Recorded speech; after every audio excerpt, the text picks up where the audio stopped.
Suspense.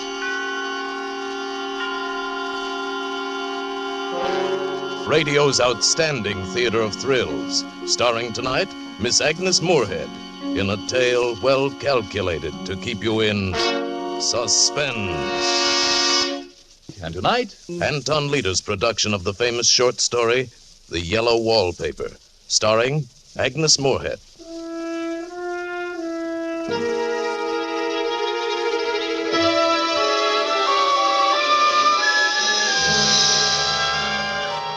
I've never seen a worse wallpaper in my life. All those strangled heads and bulbous eyes and fungus growths seem to shriek with derision.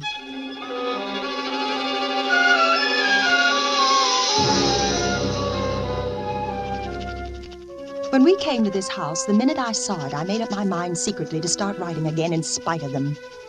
But I don't dare let John know I'm keeping this journal. It's difficult being married to a doctor. John's an excellent doctor, I'm sure, but he's so inconsistent about me. He says I'm not really sick, that I'm only a little run down from caring for the baby, that I have a temporary nervous depression. Yet he prescribes phosphates or phosphites, I don't know which, and tonics and exercise. And he absolutely forbids me to work until I'm well again. He hates for me to write a word. But writing is such a relief to my mind. I can write down things, tell things here that... No, John says I'm not to brood about those things. I confess they make me feel bad, so I'll only write about the house. I saw it for the first time today. It's the most beautiful place.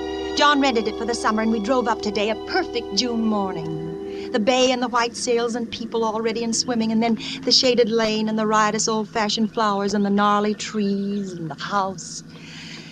The house standing alone in the summer stillness. I could never tell John, but you know, the house spoke to me. It was only because he rattled on so that I couldn't hear what reminded me of those English places you read about. Gardeners, cottages, and everything, and at only $200 a month. Hedges and walls and gates that lock, and there's a ghostliness. Remember, I rented it just for you, darling. And you're going to let Jenny do all the work while you live like a prince. You like it, darling? Speak up. Yes, John. Yes, it's lovely, but it's strange, as though it might be haunted. Darling, you've got that look on your face again. That dopey look. Well, Jean is home, has a station wagon, and if I know my dear sister, she's already turned the place inside out and cleaned it top to bottom. John, is it haunted, do you think? What, the house? Uh-huh. At $200 a month? Well, that's asking too much of fate. Come on, how about... You always laugh at anything you can't touch or see or put down in figures. There is something strange about the house. I feel If it. you weren't always imagining I'm not things. imagining. One reason I don't get well is that you don't believe me. You don't even believe I'm sick. You tell my friends and relatives. I've heard you. I've heard you that there's nothing wrong with me. There is nothing wrong You with see, you're saying it Oh, again. I'm sorry. But please don't cry. Now, come along. Let's go inside. And so I came into this house in tears. It was wrong. It was all wrong. Maybe the house saw me crying, or this room. I got so unreasonably angry with John. I shouldn't, I know. He's so careful and loving, and I repay him so badly. I should control myself, at least in front of him. But it makes me so tired not to show what I feel. Jenny met us at the door. Naturally, she saw I'd been crying, but she took pains to ignore it. Well, hello, you two. You're early. You must have started at the crack of dawn. How was the trip? Made it in less than 2 hours. They're like as peas in a pod, Jenny and John, both efficient and kind. And how did you bear up, Pet? Oh, very well, thank you, Jenny. Well, just Both look at it. kind and both somehow cruel. But I don't really think that. Well, you're just in time for lunch. I bought a flounder down at the wharf and cooked it with capers and cream. Sound good? Wonderful, Jenny. May I see the house first? The whole grand tour? Oh, Pet, the flounder'll cook to death. Well, at least my room. Our room. All right, if you insist. But if that fish is spoiled, don't blame me. Why would I blame her? Whose room is this, Jenny? Yours? Uh-huh, it's small, but it's near the door and the telephone. Oh, John, look. What? Let's take this one for you and me. I love those roses over the window. I've already put your things upstairs, Pet. Well, this has a little porch and such pretty old-fashioned chintz hangings. Well, Let's you'll take love the this. room upstairs, darling. And you can see there's no room in here for 2 beds. And I won't hear of being in separate rooms. I'm going to make you rest and take your tonic. John and I have talked it all over. And the room at the top of the house has so many windows. And you know, darling, you must absorb lots of fresh air. Get your appetite back. They smother me with concern. They crush me with kindness. Come along. There's a good girl. All right, you know what's best. And you're going to like that nursery. It gets loads of sunshine.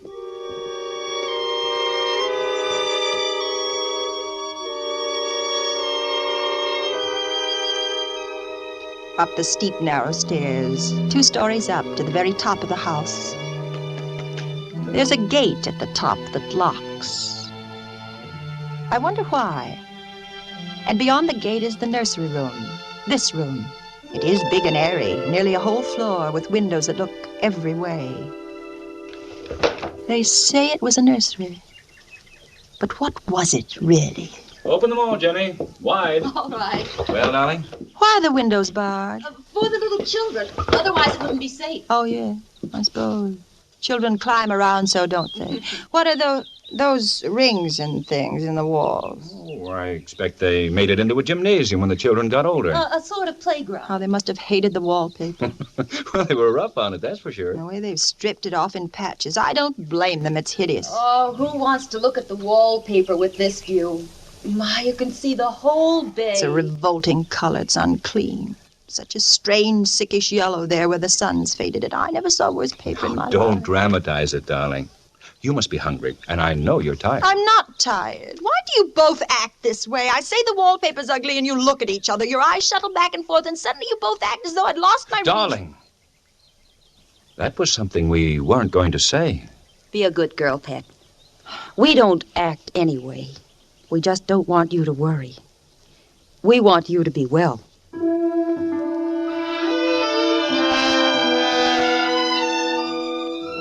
It's true, that's all they want. John laughs at me, of course, but one expects that in marriage. And he says I have foolish fancies and he sometimes can talk them away, but not this time.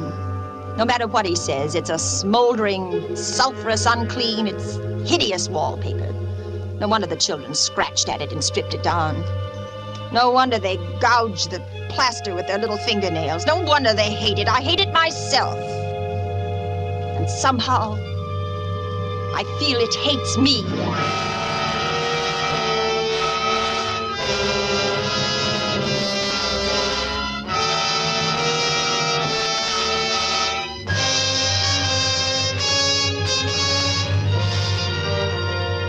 For Suspense, Agnes Moorehead in the yellow wallpaper. Radio's outstanding theater of thrills, Suspense.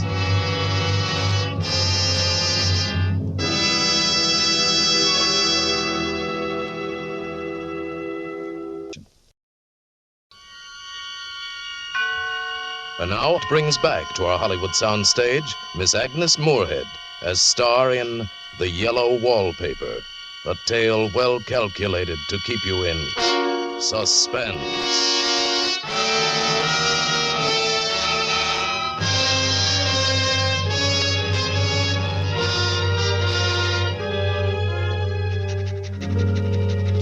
We've been here 2 weeks, and I haven't felt like riding again since that first day.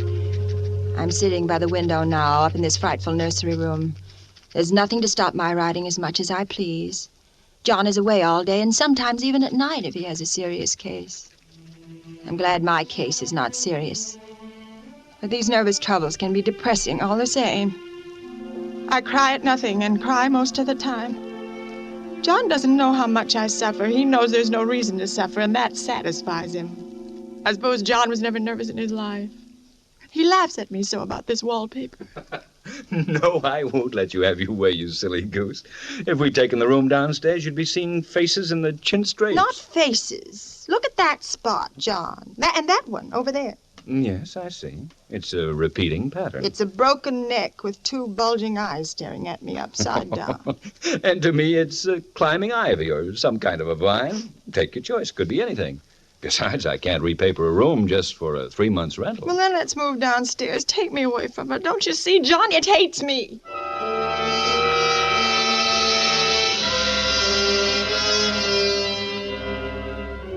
I wish I'd get well faster. Just use your will and your good sense, I'm darling. afraid. But you're so much better. When I married you, I meant to be such a help, and I'm only a burden. You are a help to me. You're my comfort. I can't even be with my baby. It makes me so nervous. Will I ever be well enough to see him again? Of course you'll be well, if you try. Then I'll try, I promise. From now on, I won't look at the wallpaper, and I'll stop seeing things out of the windows. Out the windows? Oh, I see people walking up and down the paths and in the arbors. I know it's silly, and it's only in certain lights when I look at the wallpaper from the bed that I see... See what? Nothing. Nothing. No, you're right. There's nothing except a pattern.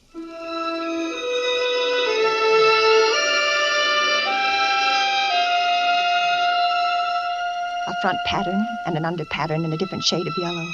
It dwells in my mind so. I lie on that great immovable bed. It's nailed down, I believe, and follow that pattern about by the hour. And then where it isn't faded and when the sun is just so, I see a strange, faint, formless sort of figure lurking, waiting behind that front design.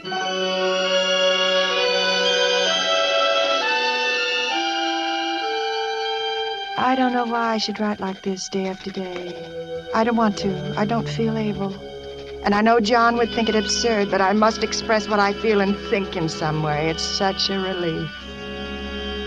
There are things in that wallpaper that nobody knows about but me. You know, there's a woman stooping down and creeping about behind that pattern.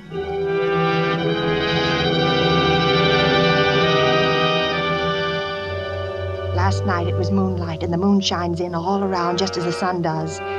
John was asleep, and I hated to waken him, so I kept still and watched the moonlight on the wall till I felt creepy. The woman behind the paper began to shake the pattern as if she wanted to get out.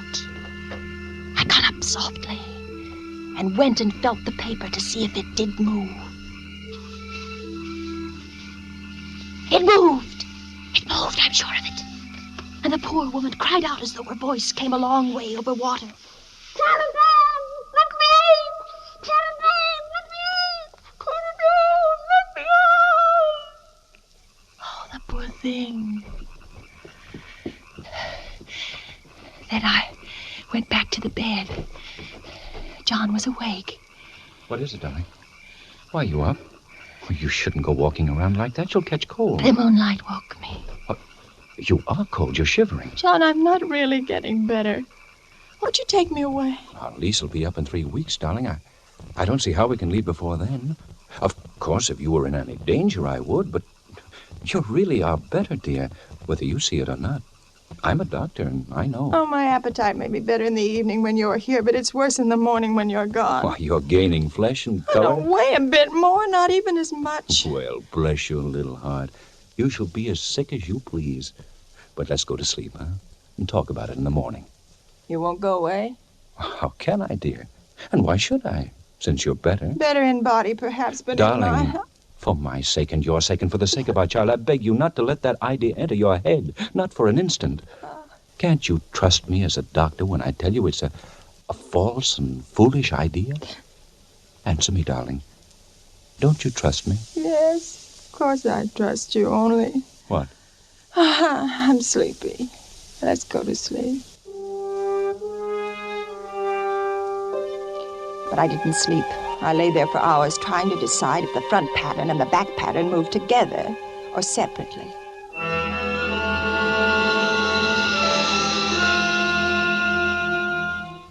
At night, in the moonlight, the front pattern becomes bars. And the woman behind it shakes the bars. Yes, she shakes the bars as she creeps around.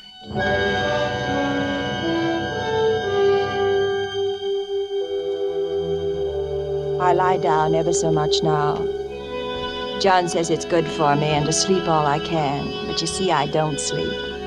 And that cultivates deceit, for I don't tell him I'm awake. Oh, no. Fact is, I'm getting a little afraid of John. He seems very odd sometimes, and it strikes me that perhaps it's the yellow wallpaper. I like this room now, and life is much more exciting than it used to be. I have something more to expect, to look forward to. to watch. And I really do eat better, and I'm quieter than I was. John is pleased to see me improve.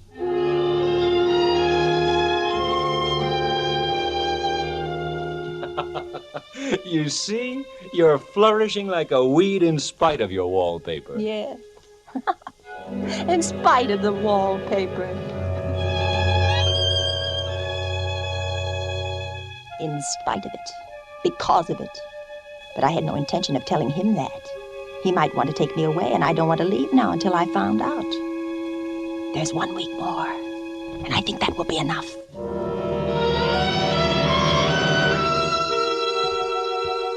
There's a funny mark on the wall low down near the mopboard.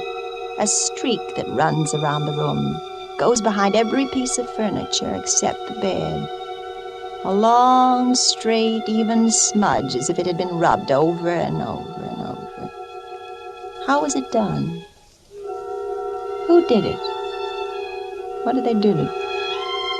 Round and round. Round and round. Round. It makes me dizzy.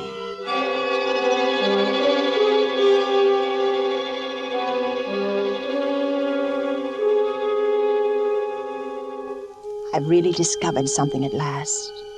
There are a great many women behind the pattern, and sometimes only one, and she creeps around fast, and her creeping shakes the pattern.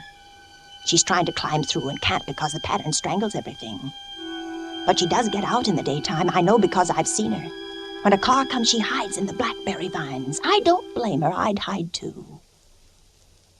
I always lock the door when I creep by daylight.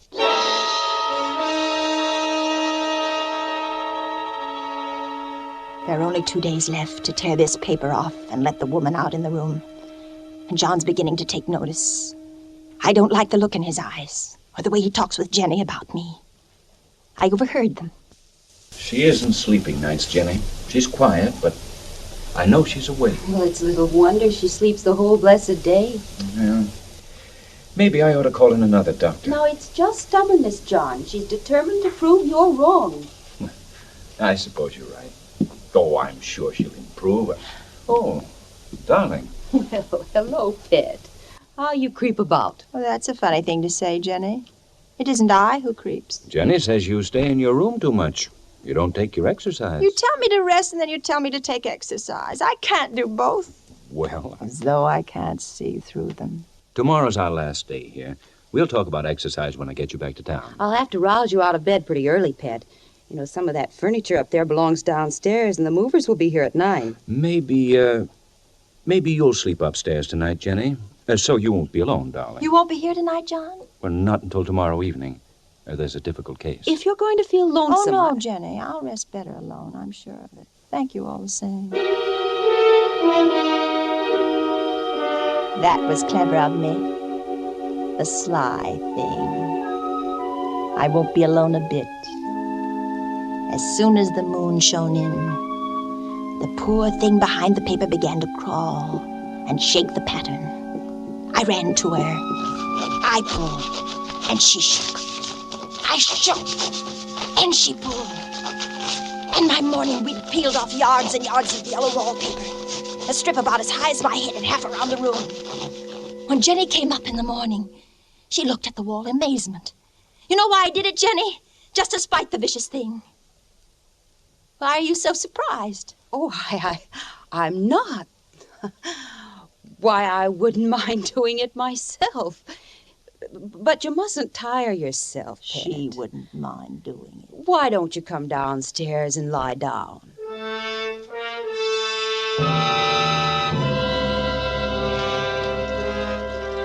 How she betrayed herself, that Jenny. She wouldn't mind doing it.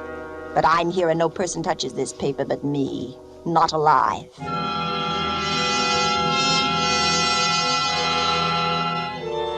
I've locked the door and thrown the key down into the front path.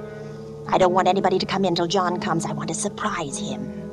And I've got a rope up here. Even Jenny doesn't know that. If the woman gets out from behind the pattern and tries to run away, I can tie her securely to one of the rings in the wall. There she is. There, see how the pattern moves, like wallowing seaweeds. Oh, it'll strangle her unless I help. Wait, I'll help you. I'll peel off the paper all I can. Wait, be patient. You push. You push and I'll pull. Oh, it sticks horribly to the plaster. There, I can get it off with my teeth. Oh, it hurts. But I'm getting it. Wait, just a little bit more. I'm getting it. A little bit more.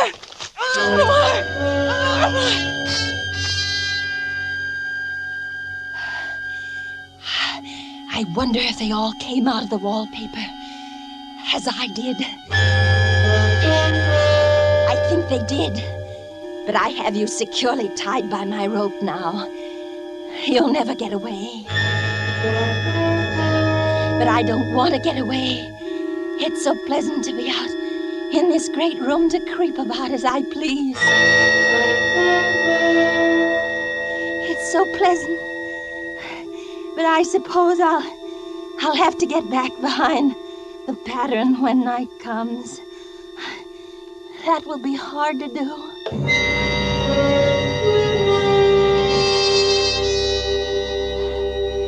Well, it's better than going outside. I won't go outside, even if Jenny asks me to. For outside, I have to creep on the ground where everything is green instead of yellow. And here, I can creep smoothly on the floor. Listen, she's coming now. Darling, open the door. You hear me? Open the door. Oh, it's John at the door. Open the door, darling. Open it, please, dear. Oh, he does pound and shout. It's no use, Dr. John. You can't open it. Open it, do you hear me, dear? Open it! Jenny, bring me the axe. Oh, no, he'll break down that beautiful door. John, dear, the key's down in front of the house under a plantain leaf. Please, my darling, It's please. down by the front door, John. Open the door, for heaven's sake, open it. I can't. The key's downstairs, John. It's under a plantain leaf by the front steps. It's under a plantain leaf, John. Go and see. You'll find it if you look. You'll find it. There. He's gone to look. The wallpaper has stopped laughing. The evil thing. Now I can creep slowly, smoothly on the floor. Round and round, round and round and round. And my shoulder just fits into that long smudge on the wall so I can't lose my way. Oh, he's coming back. He's running on the stairs. How astonished he'll be. Darling. Oh, my dear, what is it? What's happened? I've got out at last, John. Out? Yes, out in spite of you and Jenny. I pulled down the paper. I shook the pattern and pushed and pulled it down. It stuck horribly. But he'll never put me back. He'll never put me back. And you're so pale, John. Why do you close your eyes? You watch. Watch how swiftly I creep around in this lovely yellow room.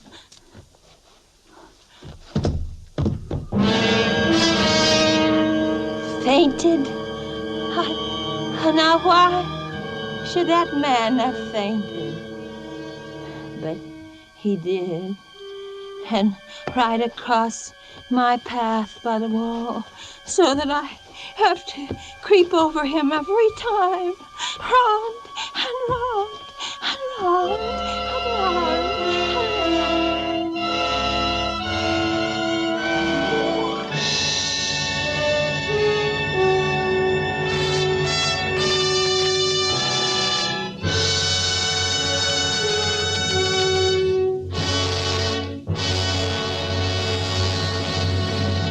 Thank you, Agnes Moorehead, for a magnificent performance. Miss Moorehead will be back in just a moment. And now here again is Miss Agnes Moorehead.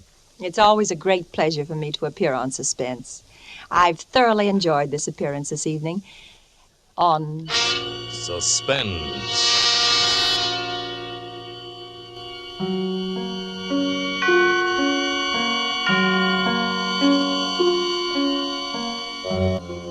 Tonight's Suspense play was adapted for radio by Sylvia Richards from an original story by Charlotte Perkins Gilman. Music was composed by Lucien Morawick and conducted by Lud Gluskin. The entire production was under the direction of Anton M. Leader.